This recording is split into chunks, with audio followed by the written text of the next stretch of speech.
আজকে আবার আরেকটা কাজ নিয়ে চলে এসেছি, সেটা হচ্ছে আম মাখানো।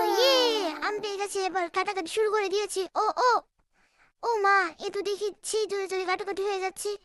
এ যা, ওখানে এবার চলে গেলাম লেবু চুরি করতে। আর তোমাদের কাছে যদি এরকম লেবু চুরি করার অপশন না থাকে, তাহলে তোমাদের ঘরে যেটা আছে সেটা দিয়ে চটপট করে মাখিয়ে নেবে, ঠিক আছে?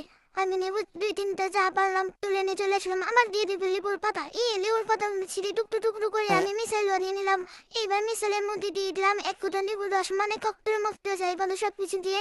এইবার দিয়ে দিলাম লঙ্কা কাঁচা।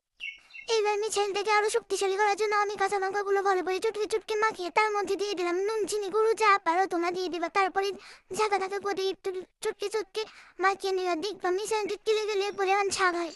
এবার এইবার টিকুর হাতে দিলাম, বললো হ্যাঁ দিদি একটু লবণ আগে, তারপরে আবার ফেলে দিল। আমি একটু তার মধ্যে আবার দিয়ে দিলাম মিশাই।